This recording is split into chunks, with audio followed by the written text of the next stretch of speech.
The morning Owen died was quiet. Too quiet, actually. It was the sort of silence that hummed beneath the surface, like the world had paused, holding its breath. The kind of silence you don't understand until it's too late. We had just finished breakfast. Oatmeal with too much cinnamon, his favorite, not mine. He stood by the sink, rinsing his bowl like he always did, humming that same half-finished jazz tune he never could remember the name of. And then, he just wasn't. He collapsed right there, bowl shattered, oatmeal splattered across the linoleum.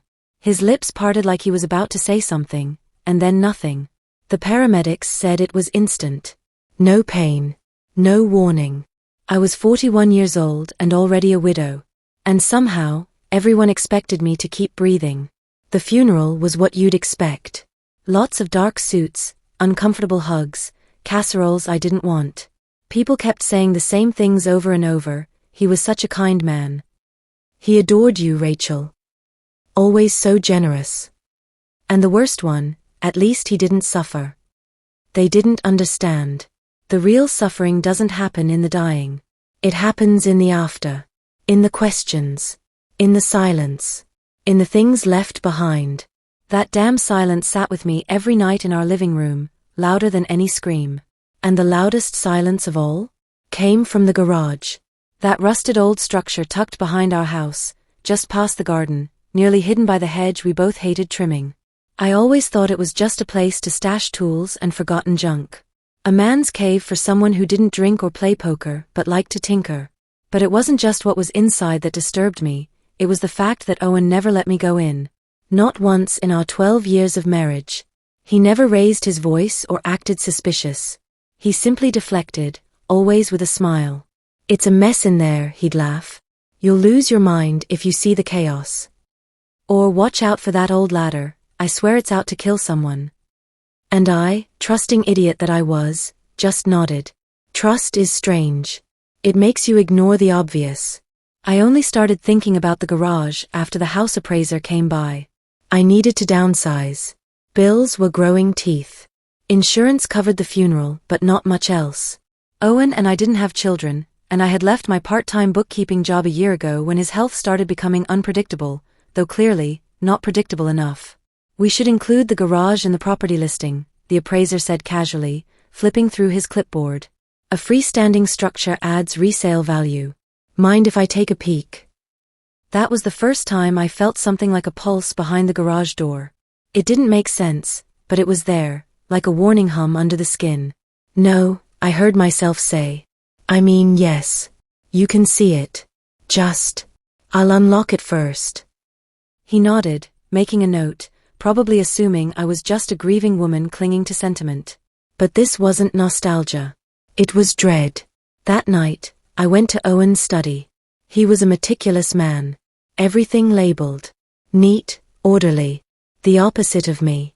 He even labeled our food storage containers with the date they were cooked. His filing cabinet had a folder for every appliance manual we'd ever owned, cross-referenced with the purchase date. So when I opened the top drawer and found the key taped to the back of a folder marked garage, I wasn't surprised. But I was shaking.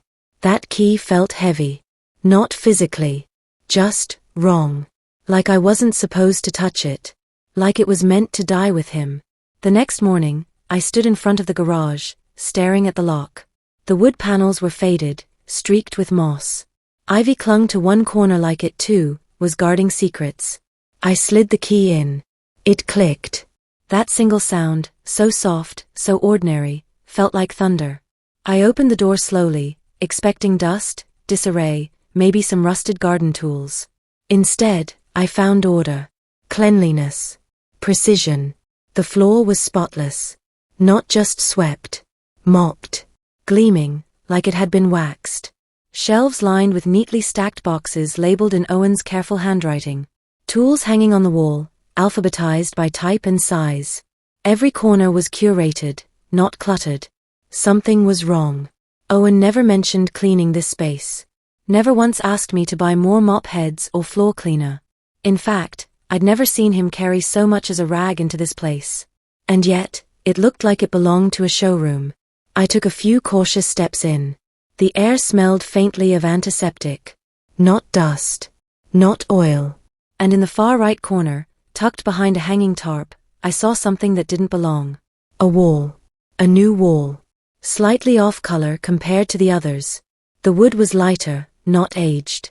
And the baseboard trim didn't match. My heart thumped louder. I walked closer, reaching out a hand, half expecting the wood to burn my fingers. It was hollow. I knocked once. Twice. The third knock bounced back with a dull thud. A hidden room. The top slipped from my hand, and I saw it clearly, a seam. A barely visible groove along the side. Owen had built this. With care. With purpose. And he never told me. There was a switch disguised as a breaker box. I hesitated, then flipped it. With a mechanical whir, the false wall retracted into the side like a sliding panel. I gasped. Behind it was a room. An actual, finished room. With a door. A lock. A keypad. Soundproof panels on the walls. A red leather couch. A small camera mounted in the corner, blinking slowly. A desk. A filing cabinet. A mini fridge. Everything was pristine, like it had been cleaned just before he died. It didn't look like a torture room or a panic shelter. It looked like a setup. But for what? I didn't know if I was more scared or betrayed. This wasn't the garage of a man who fixed lawnmowers and listened to radio baseball games. This was intentional, concealed, and real. I didn't go in. Not yet. My knees buckled and I had to sit. Right there on the garage floor. The one he mocked. Because in that moment, everything I believed about my husband cracked. Who was he? What was he hiding? Why didn't I know? And what was I going to find when I stepped into that hidden room? All I knew for sure was this: I wasn't grieving a man anymore. I was unraveling a mystery. And I was very, very afraid of what the truth would look like. I stared at the sliding wall, still recessed into the side of the garage, revealing the secret room I was never supposed to find. The air around me suddenly felt thicker, like the oxygen itself had questions. The blinking red light from the ceiling camera pulsed in the shadows, like a silent metronome to the unraveling of my life. For 12 years, I lived next to that wall. I kissed the man who built it. I loved him. I trusted him. And now, I was staring at a version of him I never met. My fingers brushed the frame as I stepped through the narrow threshold. A part of me screamed not to do it.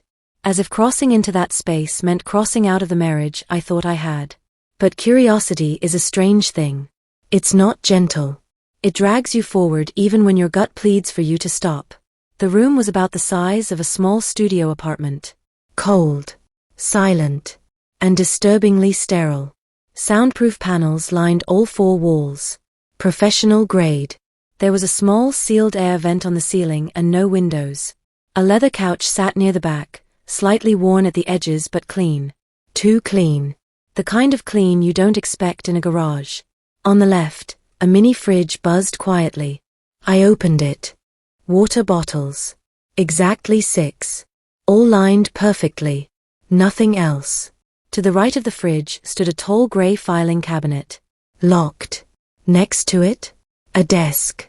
Glass surface, sleek. A black laptop sat centered, closed and plugged in. A small desk lamp curved over it, off but positioned like it had recently been used. The room wasn't abandoned. This was active. There was no dust. No cobwebs. The kind of maintenance that only happens if you're in and out regularly. Which meant Owen didn't just build this room, he lived in it. Secretly. Often. I turned my eyes upward. The camera. Mounted in the corner near the ceiling. It had a memory card slot on the side. No brand logo. Not cheap. Probably motion activated. I climbed on the couch to inspect it. Sure enough, the SD card was still inside. I pocketed it. Then I opened the laptop. Locked. A password prompt glared back at me like a dare. I typed our wedding anniversary. Incorrect. My birthday. Incorrect. His mother's maiden name. Still nothing. For someone who alphabetized his socks, he was awfully good at hiding things from his wife. I turned to the drawers in the desk. The top 2 held nothing: blank notepads, unopened pens, and a single half-used roll of masking tape. The third drawer stuck for a moment before it finally slid open with a groan.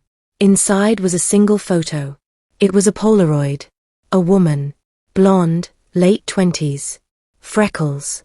Wearing a blue sundress. Standing in front of a lake. Smiling, but not to the camera. She was looking to her left, like someone she loved had just made her laugh. There was something handwritten on the back. See, Spring 18. Last trip. See? I flipped the photo back and forth, heart pounding louder. I didn't recognize her. She wasn't a friend. Not from his office. Not from church. Who was she? And why was she the only thing in that drawer? The camera. The secret room. The locked laptop. And this woman. I felt the edges of the photo tighten in my hand as panic crept in. Was Owen having an affair? Did he live a double life? I couldn't tell what scared me more, the thought that my husband had cheated, or that maybe, just maybe, this wasn't about cheating at all. Because there was something else in the drawer I hadn't noticed. A key. Small. Brass. Like the kind used for mailboxes or tiny lockers. It had a number etched in, 2174. No label. No explanation. I sat back on the couch, clutching the key in one hand and the photo in the other. I stared at the wall. This room was not just a hideout. It was curated. Built with purpose. But for what? I got up and opened the filing cabinet using a small lockpicking set from the tool bench. YouTube tutorials had been a strange companion during the insomnia that followed Owen's death. Click. The drawer gave way. Inside were 4 thick binders. Black. Unlabeled. Generic. The first one I opened was full of receipts, some handwritten, others printed. Airfare, hotels, burner phone purchases, prepaid cards. Dates spanned back to 2012. My wedding was in 2013. So he'd been doing this before we even said I do? Each receipt was neatly categorized. Hotel names I didn't recognize in cities I'd never visited. A day's inn in Boise. A 2-night rental in Akron. An extended stay in Calgary. He traveled far more than he told me. The next binder was even more chilling. Passports. Scanned copies. Different names. Different faces. Some were clearly fake, photo edits too sloppy. Others looked real. I recognized one woman's name from a news story a few years ago, a domestic violence survivor who went missing before her court testimony. Her face was here. In my garage. With Owen's handwriting next to it. Relocated 2019. Safe. The third binder was a journal. His handwriting. Dense, meticulous entries. Some dated. Others not. But all written with the same voice, the same Owen I knew, except now he was talking about things I couldn't comprehend. Helping a woman escape her abusive husband. Bribing a border guard to get a teenager out of a trafficking ring. Driving across state lines with a woman in his trunk because it was safer that way. I dropped the binder. The sound of it slapping against the floor echoed like a gunshot. My stomach turned. Was he a criminal? A savior? A vigilante? Or something worse?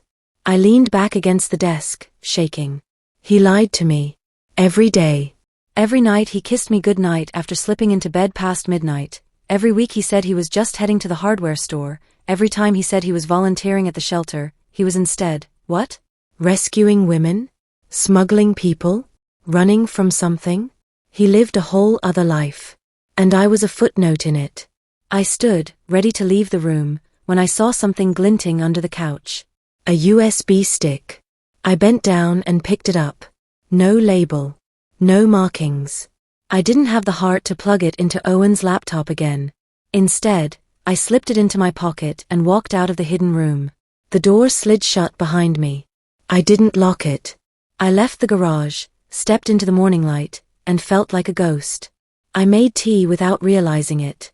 Stood in the kitchen, staring out at the back hedge, steam rising from the cup untouched. My husband had 2 lives. And only one of them included me. I didn't sleep that night. How could I? I had just walked through a secret room my husband built with soundproof panels, false walls, and a blinking surveillance camera. I'd read receipts for hotel rooms in cities I'd never heard him mention. I'd found scans of passports, some possibly real, others definitely forged. And in the middle of it all, his handwriting like a whisper from the grave. But it wasn't the secret room that kept me awake. It was the USB drive in my pocket. I had stared at it for hours, twirling it between my fingers like it might sprout answers. No markings. No keychain. Just a plain black drive. But in a house full of labeled folders and meticulous order, that blank stick felt like the biggest scream of all. By 3:17 a.m., I gave in. I retrieved Owen's old backup laptop from the hall closet. It was slow and dusty but untouched by whatever encryption nightmare he left on the computer in the garage. I plugged in the drive. No password prompt. Just a single folder labeled Witness Vault. My heart pounded. Inside were 19 video files. Each one named after a woman. Isla_Emd MP4. Tina_Seed MP4. Juliana_Ard MP4. And so on. No context. No thumbnails. Just names. I opened the first. A grainy video began to play. A woman in her mid-30s sat across from the camera, shoulders tense, voice shaking. She was in a room that looked eerily similar to Owen's garage, same couch, same wall panels. Isla McGrady, she said. Born April 8, 1988. This is my statement, in case I don't make it. Her eyes darted to the side. Someone, presumably Owen, murmured, "Take your time." I met David when I was 23, she continued. He was older, rich, dangerous in that charming way women are told to fall for. I thought I could change him.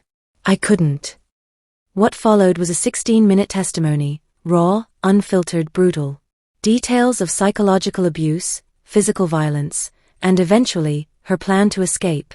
Owen's voice appeared twice, once to guide her breathing when she broke down, and once to say, "We'll get you out.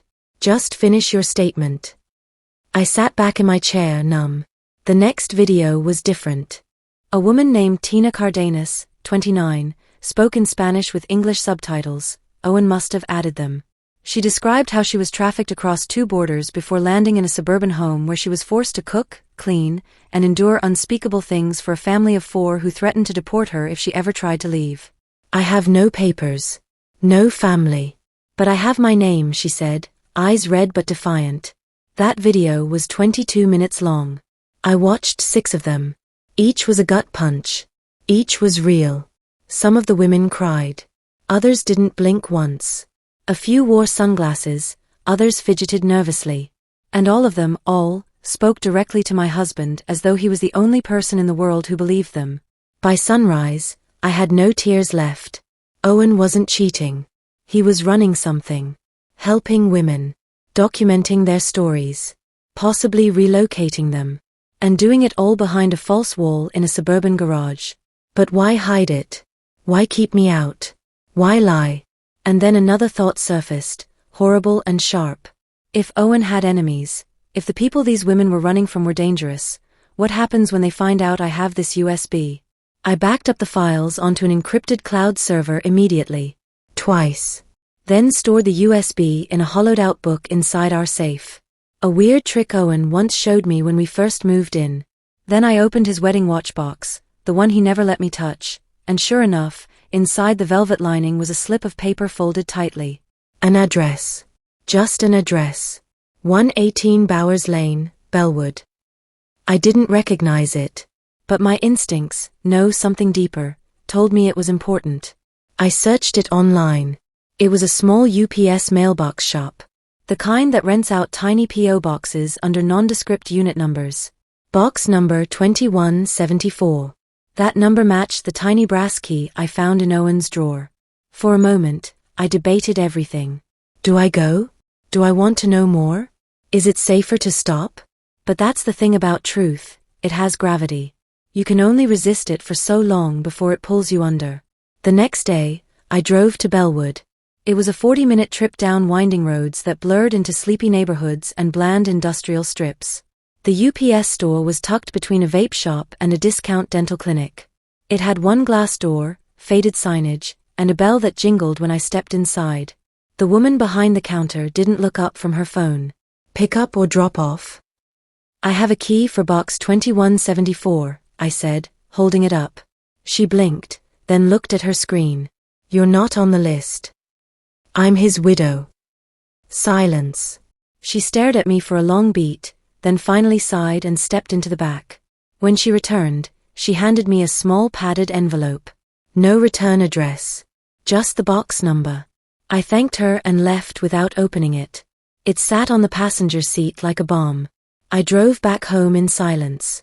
Not until I was sitting at my kitchen table, tea steeping in front of me, did I peel it open.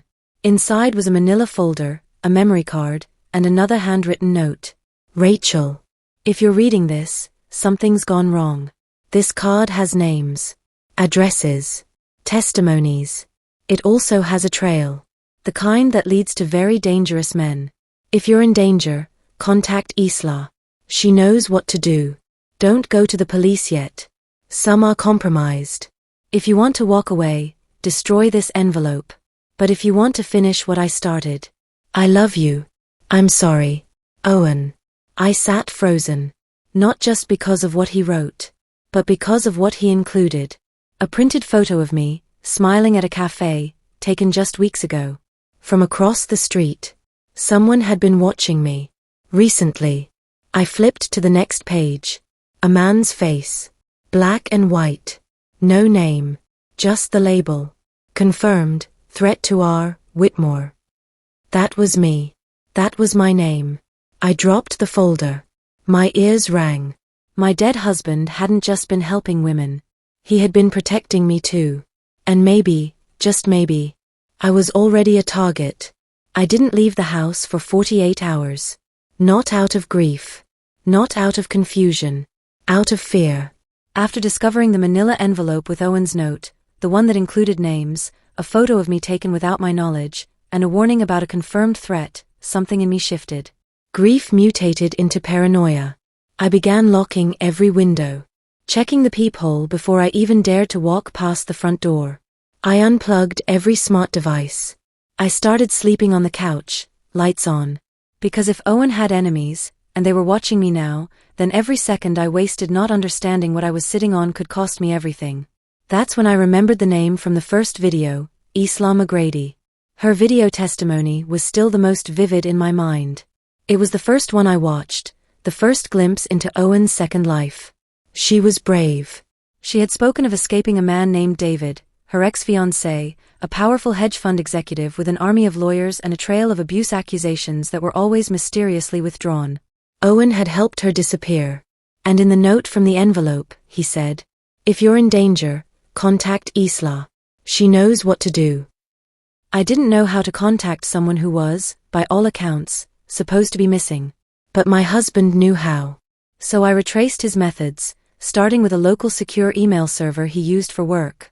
I found a draft folder buried in a sub-account under a name I didn't recognize, Richter D. Evans.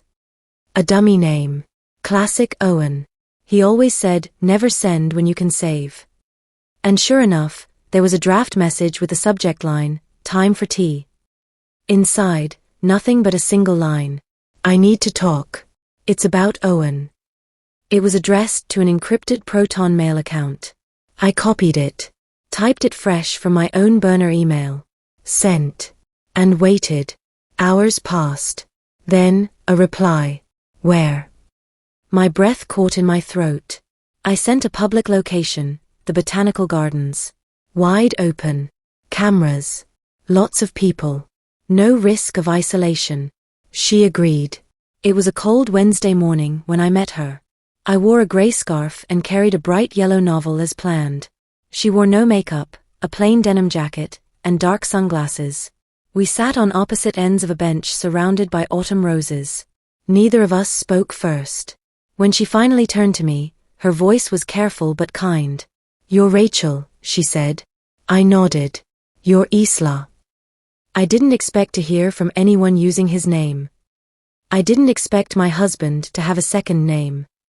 Her shoulders slumped. You didn't know. He never told you. No. A long silence followed. She leaned in just slightly. Are you in danger?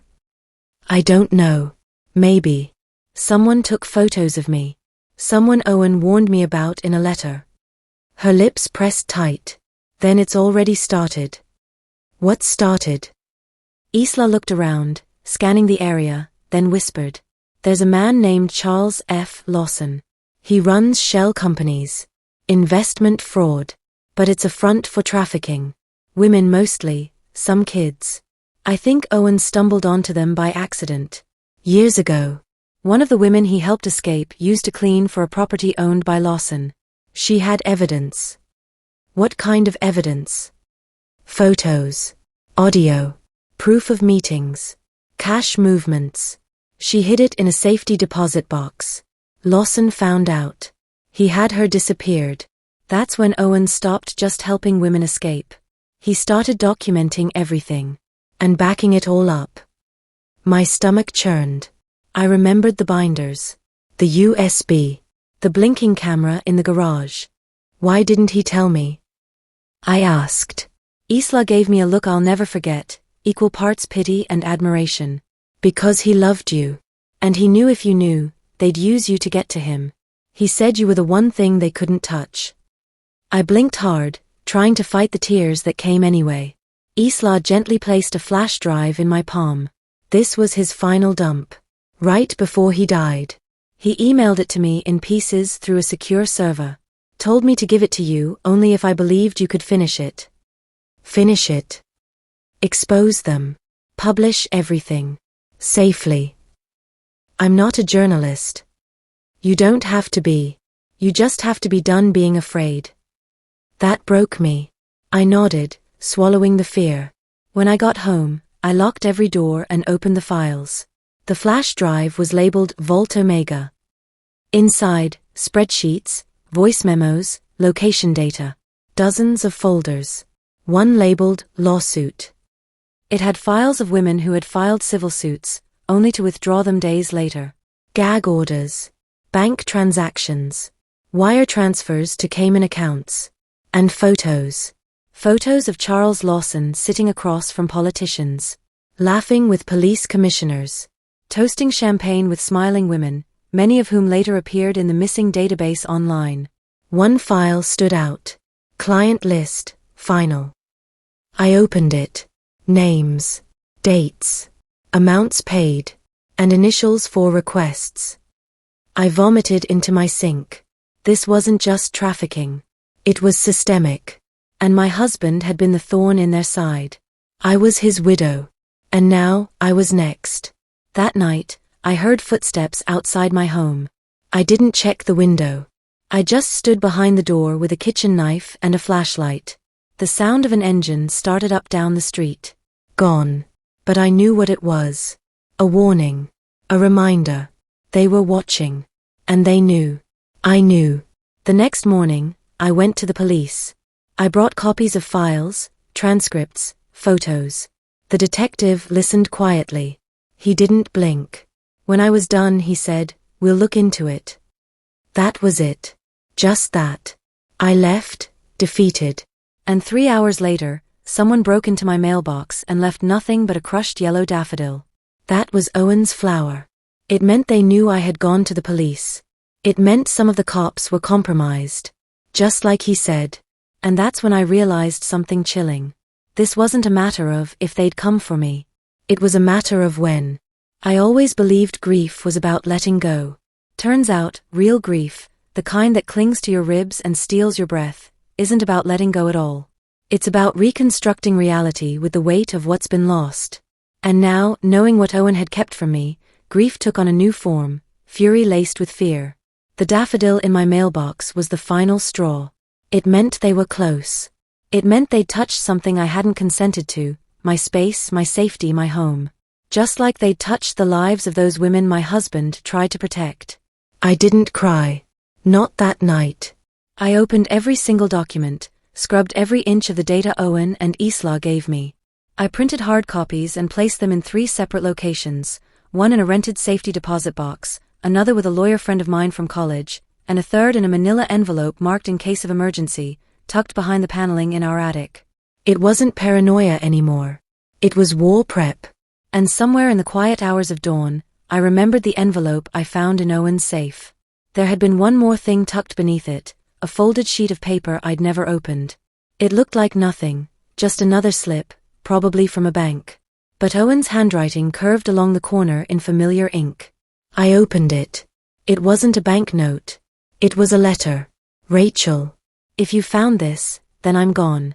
I'm sorry. Not for what I did, but for not telling you. For letting you love half a man and not the whole truth. I never cheated on you. Not once. I need you to know that. Everything I hid for you. Because this thing I stepped into, it isn't a game. It's not a noble mission. It's a storm. One I couldn't drag you into. At first, it was just one woman. She came to me through a friend, scared, desperate, bruised. I helped her disappear. No police. No courts. Just gone. And then another came. And another. And before I knew it, I wasn't just helping, I was documenting. I realized the only way to bring down the men behind all this was to expose their system. Their enablers. Their networks. But the higher I climbed, the more dangerous it got. That's when I knew I had to lie to you. Every time I left the house, it killed me to say hardware store instead of safe house. Every time I came home late, I prayed you'd never ask what I was doing. You deserve the truth now. There are people, men, who will not stop until every piece of evidence I've collected is destroyed. Some of them wear badges. Others wear ties.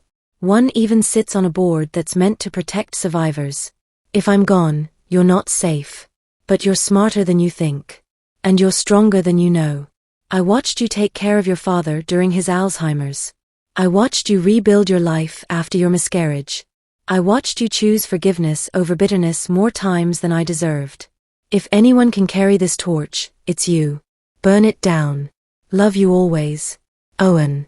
I held the letter in trembling hands. No lies. No riddles. Just the raw voice of a man who died trying to do something right in a world built on looking away. I read it twice. Then I picked up the phone. I didn't call the police again. Instead, I called a woman named Kiera Trent. She was an investigative journalist I'd met at a conference years ago when I was freelancing on accounting software guides for a tech magazine. Back then, we had swapped info just in case a story ever finds you. I'd laughed. I didn't believe in stories finding people. Now I did.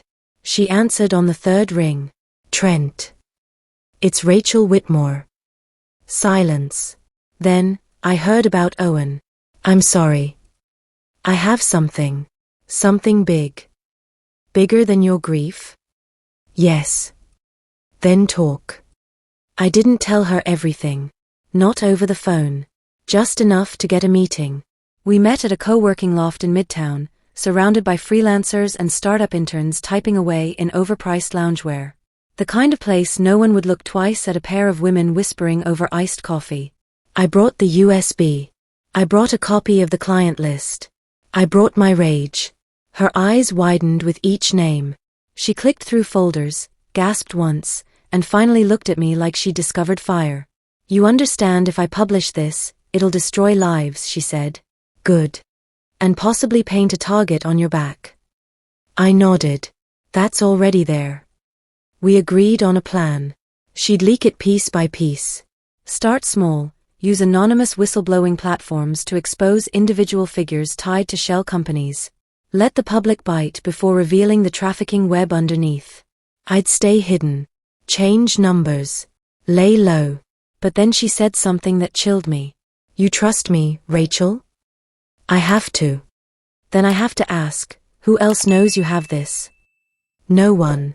Just you and Isla. Then make sure it stays that way. Because if someone else does, they'll try to stop you. And not with emails or lawsuits. I didn't sleep that night either. But this time, it wasn't fear keeping me awake. It was clarity. The next morning, I returned to the garage. I opened the secret room again, now without trembling hands, and I sat on that leather couch for the first time not as a widow, but as a woman with a mission. I started cataloging everything. Redundancies. Footage. Voice files. Scanned records of bribes paid to politicians, screenshots of encrypted texts. And then, I made a discovery I wasn't ready for. Tucked inside the drawer where I'd originally found the photograph of the mystery woman in the sundress, was a second photograph. This time, of Owen. And her. Together. Not romantic. But close. Familiar. On the back, the same handwriting. C, last drop. Spring 18. C. The same initial.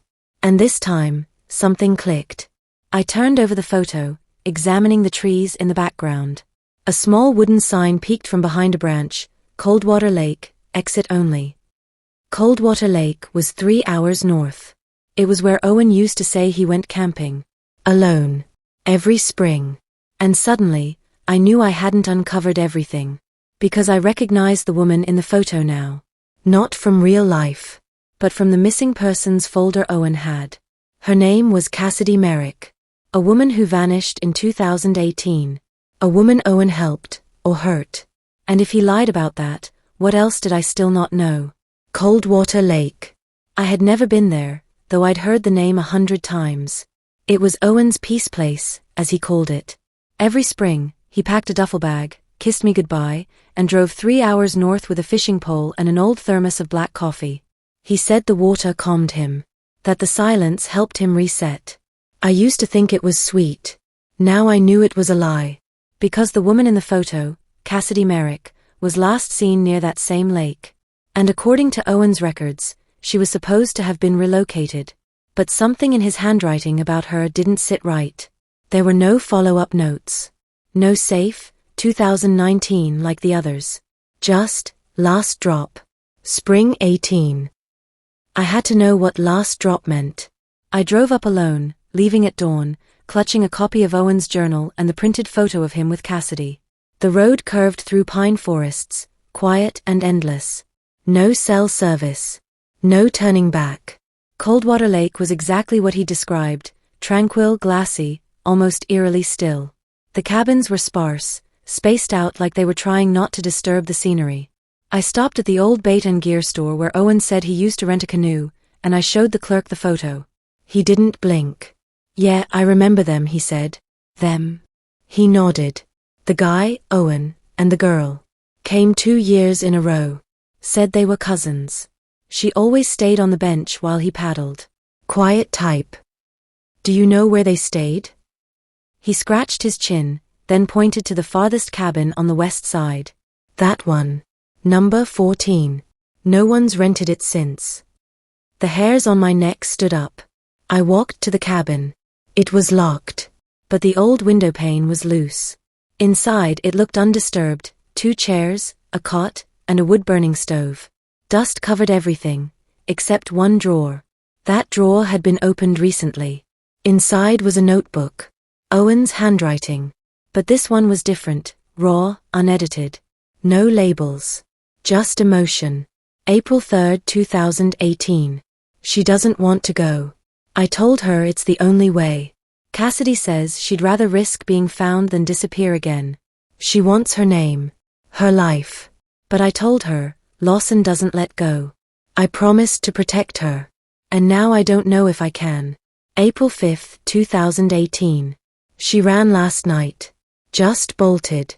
I found her by the ridge. She screamed when I grabbed her arm. Called me a coward. I let her cry. I let her curse. I told her I wouldn't force her. She asked me one question before sunrise. If I die, will you tell them the truth? I said yes. But I lied. My throat tightened. He lied?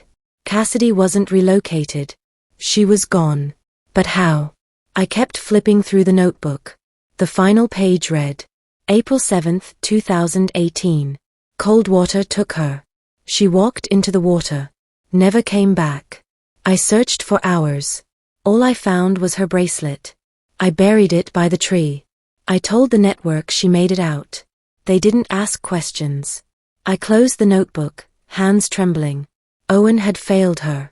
The man I had grown to forgive, had still lied about something unforgivable. I walked out of the cabin and toward the tree marked in the sketch he'd drawn in the notebook. A weeping birch, twisted and low. I dug with my hands. 6 inches deep, I found it. A silver bracelet. Delicate.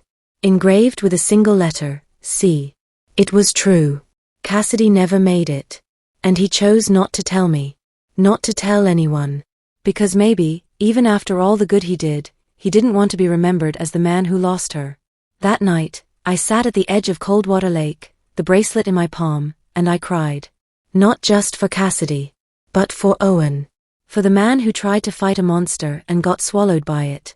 He wasn't perfect. He wasn't heroic in every way. But he tried. And in a world full of cowards and buyers and traffickers and silent enablers, that meant something. He wasn't God. He was just human.